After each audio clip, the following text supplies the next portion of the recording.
안녕하세요. 말씀 베이커리 988번째 시간 기도하심으로 시작하겠습니다. 거룩하신 주님 감사합니다. 주님의 말씀을 묵상합니다. 성령님께서 말씀에 조명이 되어 주시옵소서. 우리 주 예수 그리스도님의 이름으로 기도합니다. 아멘. 네, 오늘 보신 말씀은 누가복음 22장 39절에서 53절까지의 말씀입니다.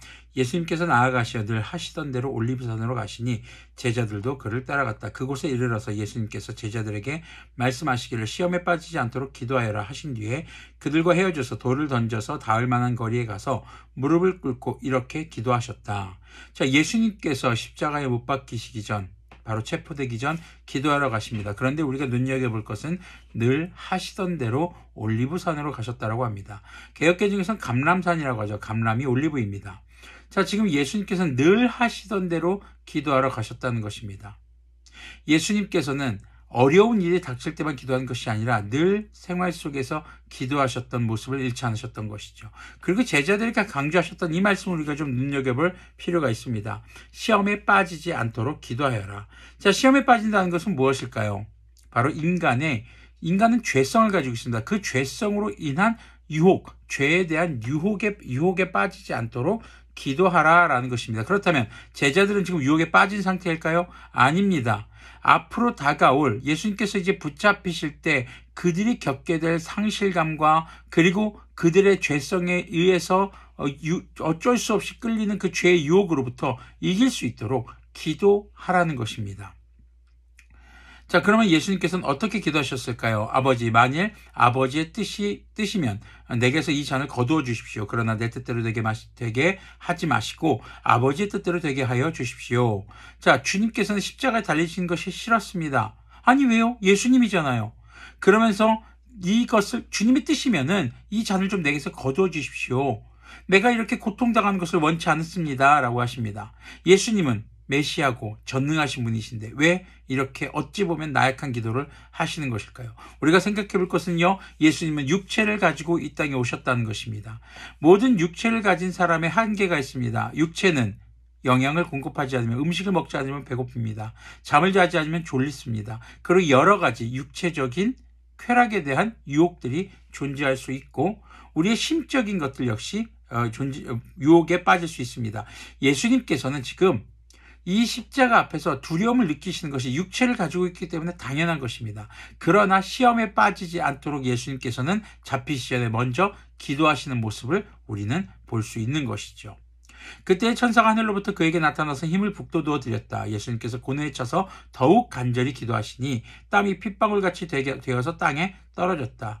예수님께서 고뇌에 차서 십자가에 달리실 것을 알고 계셨습니다. 죽으실 것을 알고 계셨습니다. 하지만 막상 그 일이 닥치니 고뇌에 차는 것은 어쩔 수 없는 육체를 가진 사람으로서의 현실인 것이죠. 바로 그때 주님의 뜻을 이루기 위해서, 그러니까 한마디로 시험에 빠진다는 것은 주님의 뜻을 이루지 못하는 상태인 것입니다. 시험에 빠지지 않을 때 비로소 주님의 뜻을 이룰 수 있는 것이죠. 그래서 예수님의 기도는 내 뜻대로 마시고 아버지의 뜻대로 이루어달라는 기도였던 것입니다. 기도를 마치고 일어나 제자들에게로 와서 보시니 그들이 슬픔에 지쳐서 잠들어 있었다. 그래서 그들에게 말씀하셨다. 왜들 자고 있느냐? 시험에 빠지지 않도록 일어나서 기도하여라. 이것이 잠을 자지 말아라 라는 것이 아닙니다. 지금 이때는 기도해야 될 때라는 것입니다.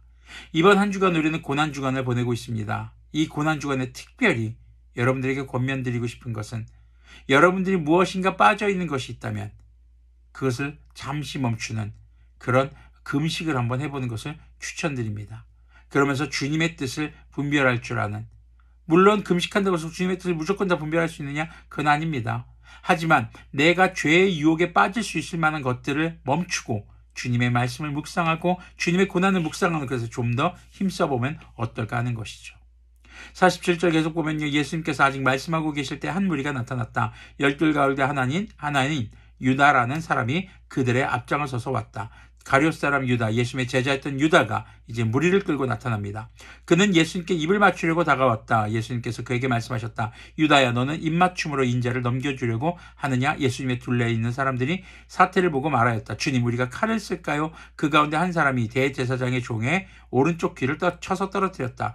예수님께서 말씀하시기를 그만두어라 하시고 그 사람의 귀를 만져서 고쳐주셨다. 그런 다음에 자기를 잡으러 온 대제사장들과 성전 경비대장들과 장로들에게 말씀하셨다. 너희가 강도를 잡듯이 칼과 몽둥이를 들고 나왔느냐? 내가 날마다 성전에서 너희와 함께 있었으나 너희는 내게 손을 대지 않았다. 그러나 지금은 너희의 때요 어둠의 권세가 판을 치는 때다. 자, 예수님을 팔러 온, 한마디로 예수님을 넘기러 온 유다는 예수님에게 입을 맞춥니다. 애정의 인사고 반가움의 인사고 사랑한다는 표시를 이제는 배신의 행위로 바꿔버린 그런 유다의 모습을 볼 수 있는 것이죠. 자, 그런데 한 제자가 칼을 들어서 바로 대제사장의 종의 오른쪽 귀를 쳐서 떨어뜨립니다. 하지만 주님께서는 그런 것을 원치 않으셨습니다. 그리고 고쳐주시죠. 지금 이 사람들이 예수님을 잡으러 왔습니다. 강도를 잡으러 오듯이 칼과 몽둥이를 들고 잡으러 왔습니다. 성전에 있을 때 그들은 잡지 못했습니다. 왜요? 여론을 두려워해서요? 아니요. 아직 하나님의 때가 되지 않았기 때문입니다. 주님께서 그것을 허락하지 않으셨기 때문입니다. 그러나 이제는 주님의 때가 되었고 주님께서 그것을 허락하셨기에 이제 잡혀가는 것입니다. 그들이 잡기로 결정을 했기 때문에 유다가 팔아넘겼기 때문이 아니라 주님의 때가 되었기 때문인 것이죠. 자, 주님의 때에 죄 가운데 빠질 것인가? 주님의 때에 아니면 죄의 유혹에서 깨어 있어서 주님의 뜻을 이루는 자가 될 것인가? 우리는 우리의 삶의 일상에서 늘 기도하는 삶을 살아야 할 것입니다. 기도는 우리가 깨어있도록 합니다. 물론 우리가 바라는 것, 원하는 것을 막 중언부언 또 같은 말도 하고 같은 말도 하면서 달라고 하는 기도가 아닙니다. 예수님이 하셨던 기도, 주님의 말씀을 의지하여서 내 뜻대로가 아닌 주님의 뜻이 이루어지게 해달라는 기도. 그렇게 함으로써 우리는 우리의 삶의 죄를 분별하고 그 죄의 유혹으로부터 이겨내고 죄에 빠지지 않아서 주님의 뜻을 이루는 그런 온전한 그리스도인의 삶을 살 수 있을 것입니다. 예수님께서 그렇게 하심으로써 우리가 죄의 용서를 받아 그리스도인이 되었던 것처럼 말이죠. 함께 기도하겠습니다. 거룩하신 주님 감사합니다. 고난주간의 묵상을 이어가고 있습니다. 주님, 우리가 시험에 빠지지 않도록 인도하여 주시옵소서. 늘 죄의 유혹으로부터 우리가 깨어있을 수 있도록 도와주시옵소서. 주님, 우리는 죄성을 가진 사람입니다. 죄에 끌리는 속성을 가지고 있습니다. 그렇기에 우리가 죄에 빠지지 않도록 주님의 도우심이 필요합니다. 죄에 빠지지 않고 온전히 주님의 뜻을 이루는 그런 주님의 자녀들이 될 수 있도록 긍휼을 베풀어 주시옵소서. 우리 주 예수 그리스도님의 이름으로 기도합니다. 아멘.